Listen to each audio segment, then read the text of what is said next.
Doctor గారు, ఈ allergy అనేది ఎక్కువ ఎవరిలో చూడొచ్చు మనం? ఎవరికి ఎక్కువ వస్తుంది? మనం చూసుకున్నట్లయితే ఒకటి అయితే పక్కాగా మనం చెప్పొచ్చు. మీకు పేరెంట్స్‌లో ఉంటే పిల్లల్లో అలర్జీ వచ్చే ఛాన్సెస్ ఎక్కువగా ఉంటాయి. హ్మ్. ఇద్దరు పేరెంట్స్‌లో ఒకరికి ఉంటే 20-30% వచ్చే పిల్లలకొచ్చే ఛాన్సెస్ ఉంది. ఇద్దరిలో ఉంటే 50-60% పిల్లలలో వచ్చే ఛాన్సెస్ ఉంటాయి. జనరల్‌గా ఎంబీబీఎస్‌లో మీరు జనరల్ మెడిసిన్ చేస్తారు. తర్వాత ఈ ఎలర్జీని చూస్ చేసుకోవడానికి ఏమన్నా ప్రత్యేక కారణాలున్నాయా?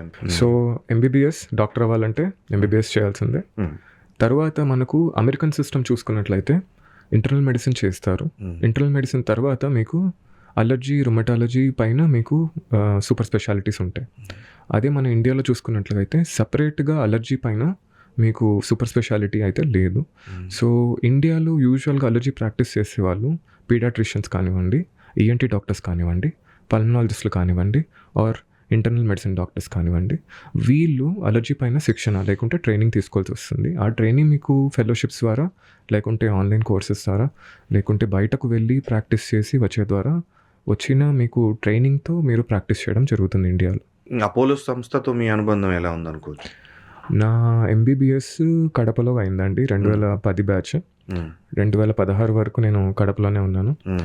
తర్వాత 2018 నుంచి 2021 హ్మ్. వరకు నా పల్మనాలజీ పీజీ అపోలోలోనే అయింది. హ్మ్.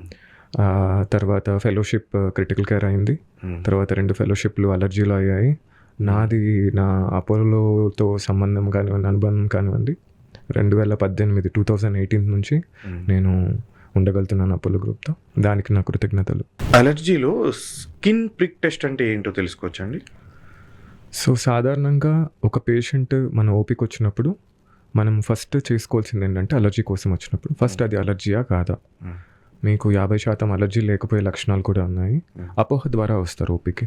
అలర్జీ కాకపోవచ్చు. హ్మ్. సో, అలర్జీ అని తెలిసినప్పుడు ఏంటంటే మనం వాళ్ళని డీటెయిల్డ్‌గా క్వెషన్ అడగాలి. హ్మ్. దానికి మనం కొంచెం సమయం కేటాయించాలి. సో, అది అలర్జీయా కాదా? ముక్కు అలర్జీయా? లేకుంటే ఆస్తమానా? లేకుంటే ఫుడ్ అలర్జీయా? లేకుంటే స్కిన్ అలర్జీయా? ఇలా మనం వేరియస్ కైండ్స్ ఆఫ్ అలర్జీస్ మనము డీటెయిల్డ్‌గా ఎవాల్యుయేట్ చేసుకొని ఎంత సివియర్ ఉంది అని చెక్ చేసుకోవాల్సి వస్తుంది. యూజువల్‌గా స్కిన్ ప్రిక్ టెస్ట్ అంటే ఏంటంటే మనము అడిగిన క్వెషన్స్ ద్వారా పేషెంట్‌ని మనకు క్లూస్ వస్తాయి. దేని ద్వారా అలర్జీ అవుతుంది అని. మనము పేషెంట్‌కి చర్మం పైన ఏదైతే డౌట్ పడుతున్నామో దేనివల్ల అయితే అలర్జీ అవుతుంది అనేసి వాటిని అలర్జెన్స్ అంటారు. వాటిని చర్మం పైన పెట్టి చిన్న నీడిల్‌తో ప్రిక్ ఇవ్వడం జరుగుతుంది. అది ఏం చేస్తుంది అంటే మీకు అలర్జిక్ రియాక్షన్ స్కిన్‌లో రావడం అనేది జరుగుతుంది.